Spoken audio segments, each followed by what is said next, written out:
Hello friends, welcome to my channel roots of physics.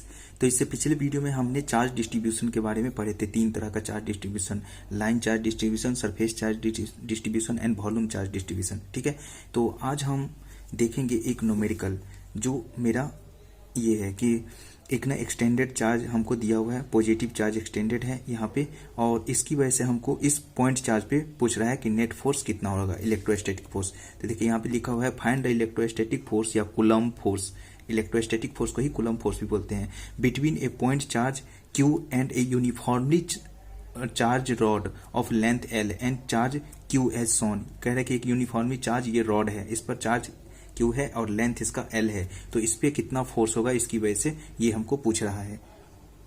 तो देखिए इस पर जो नेट फोर्स अगर हमको इस चार्ज पे निकालना है ना, तो हम क्या जानते हैं ना कि इलेक्ट्रोस्टैटिक जो फोर्स होता है वो पॉइंट चार्ज के लिए वैलिड होता है, ना कि एक्सटेंडेड चार्ज के लिए। लेकिन बट ये एक्सटेंडेड चार्ज है, तो हम क्या करेंगे ना कि यहाँ से x डिस्टेंस पर एक छोटा सा स्मॉल dq चार्ज मान लेंगे। ठीक है, जो कितने लेंथ में है, मेरा मान लेते हैं कि ये dx लेंथ में, छोटे से लेंथ में ये डिस्ट्रीब्यूटेड है। ठीक है, तो अगर ये बहुत ही छोटा सा अगर चार्ज है तो इसको हम एक पॉइंट चार्ज की तरह बिहेव कर सकते हैं, मान सकते हैं कि ये क्या है, एक पॉइंट चार्ज है। तो इसकी वजह से अगर ये पॉइंट चार्ज है तब तो मेरा क्या है, कूलम्ब्स लॉ यहाँ पे वैलिड है, यानी कि इलेक्ट्रोस्टैटिक फोर्स अब इसकी वजह से यहाँ पे लग सकता है। तो देखिए हमने क्या मान लिया कि small element of the charge rod पर एक स्मॉल एलिमेंट मान लिए, कंसीडर हैविंग, जिसका स्मॉल चार्ज dq है, उस पर कितना है, स्मॉल चार्ज dq है। अगर मान लेते हैं कि इसका जो है ना चार्ज डिस्ट्रीब्यूशन अगर लेमडा है तो dq का वैल्यू क्या हो जाएगा, लेमडा इंटू dx। तो देखिए यहाँ पे dq का वैल्यू जो हमने आ रहा क्या आ गया, लेमडा इंटू dx, क्योंकि लेमडा क्या होता है, चार्ज पर यूनिट लेंथ। तो इस पे टोटल चार्ज कितना है, q, और लेंथ इसका क्या है, l। तो इसको हम q बटा l को यहाँ पे हमने लेमडा को q बटा l यहाँ पे लिख दिया, और इसका लेंथ जो है ना स्मॉल एलिमेंट का dx था, तो यहाँ पे छोटा सा चार्ज कितना होगा, लेमडा इंटू dx हो गया, यानी कि q बटा l इंटू dx। तो इस पे अब हमको निकालना है so force between q and dq के बीच, मतलब कि ये जो स्मॉल चार्ज हुआ dq और इसके q के बीच कितना फोर्स लगेगा। तो फोर्स क्या होता है, k q dq बटा x स्क्वायर, ये बीच का डिस्टेंस, ये तो क्या होगा, इलेक्ट्रोस्टैटिक फोर्स हो गया, ये स्मॉल फोर्स हुआ। अगर हमको नेट फोर्स अगर निकालना है तो हम क्या करेंगे, also total force between Q and charge rod, यानी कि इस रॉड पे जितने भी टोटल चार्ज है उसकी वजह से यहाँ पे नेट फोर्स कितना लगेगा। तो इसकी वजह से अगर वो नेट फोर्स निकालना है तो अगर मान लीजिए कि ये हम जैसे छोटा सा एलिमेंट यहाँ पे लिए, उसी तरह से हम यहाँ पे भी एक छोटा सा एलिमेंट कंसीडर कर लेंगे, उसकी वजह से जो फोर्स लगेगा यहाँ पर इधर ही लगेगा। अगर हम यहाँ पे अगर छोटा सा एलिमेंट कंसीडर करते हैं, इसकी वजह से भी जो फोर्स लगेगा वो इधर ही लगेगा। यानी कि हम देख रहे हैं कि सारे छोटे छोटे चार्ज जो हम अगर कंसीडर कर रहे हैं इस रॉड पे, तो सारे छोटे छोटे चार्ज के कारण जो फोर्स लग रहा है वो इस डायरेक्शन में ही लग रहा है, यानी कि डायरेक्शन सबका क्या है, सेम है।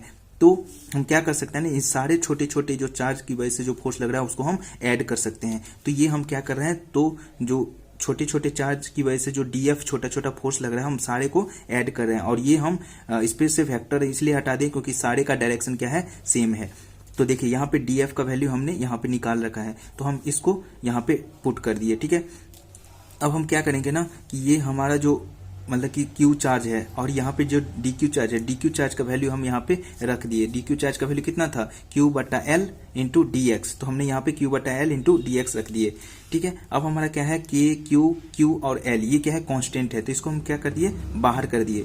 तो इंटीग्रेशन से इसको हम बाहर कर दिए, और हम इसको इंटीग्रेट कहाँ से कहाँ तक करेंगे। तो देखिए सबसे पहला एलिमेंट जो हम कंसीडर कर सकते हैं यहाँ पे, यानी कि x का वैल्यू यहाँ पे a पे हम सबसे पहला एलिमेंट कंसीडर कर सकते हैं। ठीक है, और सबसे लास्ट एलिमेंट जो हम कंसीडर कर सकते हैं वो हमारा यहाँ पे, यानी कि x का वैल्यू अगर यहाँ से कितना डिस्टेंस पर हो जाएगा, a प्लस l पर अगर हो जाता है तब हम वहां पे कंसीडर कर सकते हैं लास्ट एलिमेंट। तो देखिए सबसे पहला एलिमेंट जो हम लिमिट जो हम लगाए हैं, सबसे x बराबर a से लेकर के x बराबर a प्लस l तक हम लिमिट लगाए हैं। ठीक है, अब हम क्या करेंगे ना कि इस 1 बटा एक्स स्क्वायर को इंटीग्रेट करेंगे, तो इसका इंटीग्रेशन क्या हो जाएगा, -1/x और a से a प्लस l।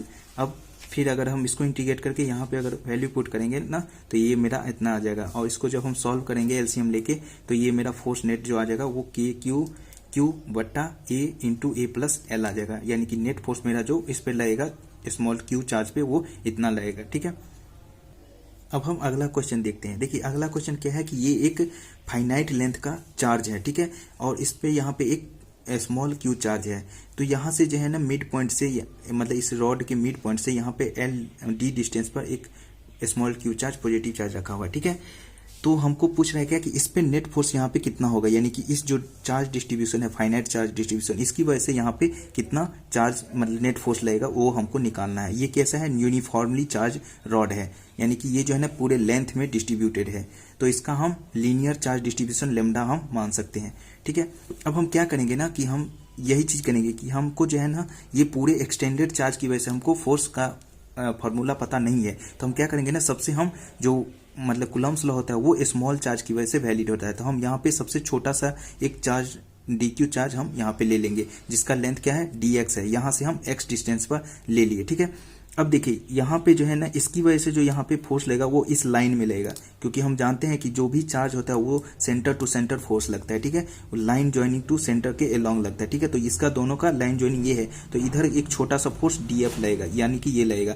उसी तरह हम यहाँ पे नीचे भी एक एलिमेंट कंसीडर करते हैं x डिस्टेंस पे, तो यहाँ पे जो इसके अलोंग एक फोर्स लगेगा इस लाइन के अलोंग, जो कि ये भी इसका भी वैल्यू क्या होगा df होगा, क्योंकि ये चार्ज और ये चार्ज क्या है सेम मैग्नीट्यूड का है, तो यहाँ पे भी df फोर्स लगेगा। अब देखिए, अब इसको हम क्या मान लिए कि थीटा मान लिए। अब हमारा होगा क्या ना कि जैसे इसका जो है ना दो कंपोनेंट होगा, एक तो इधर की तरफ होगा और एक इसके ऊपर होगा, इसी तरह इसका भी दो कंपोनेंट होगा, एक इधर की तरफ होगा और एक इधर की तरफ होगा। तो इधर वाला कंपोनेंट क्या होगा, df cos थीटा आएगा, तो एक इसका df cos थीटा, एक इसका df cos थीटा, दोनों मिलके 2df cos थीटा हो जाएगा, और ये जो दोनों है वो इक्वल मैग्नीट्यूड है, तो ये दोनों कैंसिल हो जाएगा एक दूसरे को। तो देखिए हमने यहाँ पे वही चीज लिखा है कि small element dx consider at a distance x, so charge due to small element के कारण, यानी कि स्मॉल एलिमेंट जो हमने dx कंसीडर किया उस पे कितना चार्ज होगा, तो उस पे चार्ज कितना होगा लेमडा इंटू dx, और लेमडा बराबर क्या होता है q बटा l होता है, ये मेरा क्या है लेमडा है, यानी कि लीनियर चार्ज डिस्ट्रीब्यूशन। तो इस पे जो है चार्ज कितना हो गया q बटा l इंटू dx।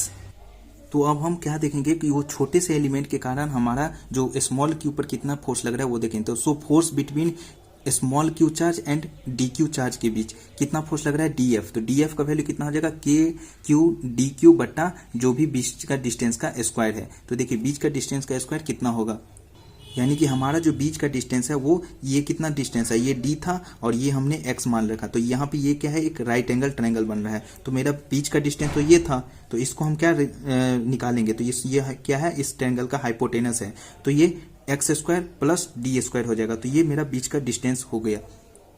अब देखिए तो यहाँ पे हमने इसी को स्क्वायर करके रख दिया है, क्योंकि के क्यू डी क्यू बटा आर स्क्वायर हो गया। ठीक है, तो यहाँ पे ये इतना हो गया। अब हम क्या निकाल रहे हैं, and vertical component of d f is cancel out to each other, जो हमने बताया था ना डीएफ साइन थीटा, जो एक ऊपर की तरफ है कि नीचे की तरफ जो कंपोनेंट रहा वो एक दूसरे को कैंसिल कर रहा है, तो वो दोनों तो ऐसे ही कैंसिल हो जाएगा। So total force on the DF only horizontal direction के कारण जो टोटल फोर्स लगेगा वो जो ये वाला जो मेरा डीएफ कॉस थीटा लग रहा था उसी के कारण मेरा क्या लगेगा टोटल फोर्स लगेगा। तो देखिए कितना लग रहा था 2df कॉस थीटा लग रहा था।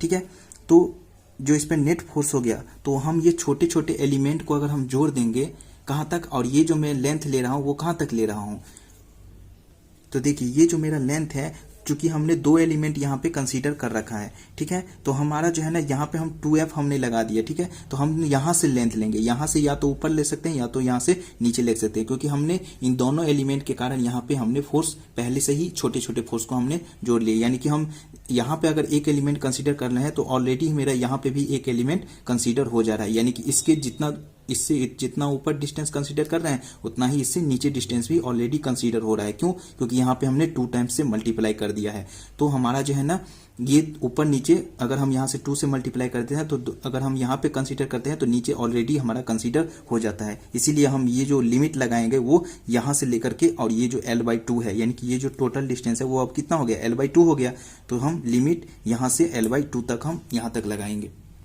तो यहाँ पे देख रहे हैं कि यहाँ पे जो लिमिट हमने लगाया है 0 से l/2 तक लगाया है, और ये जो मेरा फोर्स हो गया स्मॉल फोर्स। अब मेरा क्या है 2 कांस्टेंट है, और यहाँ पे df का वैल्यू हमने यहाँ पे जो निकाला है हम उसको रखेंगे, तो k q dq बट्टा x square plus D square, और ये जो था कॉस थीटा, ये कॉस थीटा हो गया।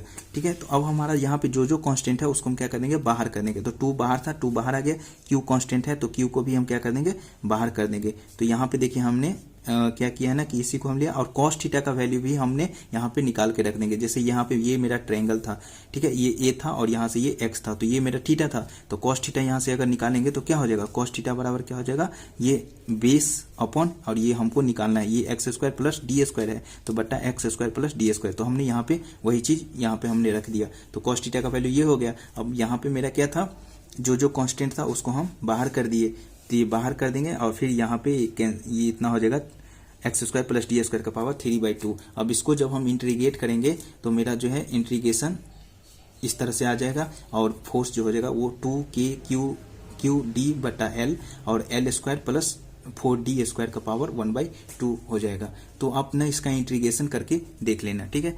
तो इस वीडियो में बस इतना ही, और नेक्स्ट हम इसके अगले वीडियो में इलेक्ट्रिक फील्ड के बारे में पढ़ेंगे। तो अगर वीडियो अच्छी लगी हो तो वीडियो को लाइक एंड चैनल को सब्सक्राइब जरूर कर दें। Thank you.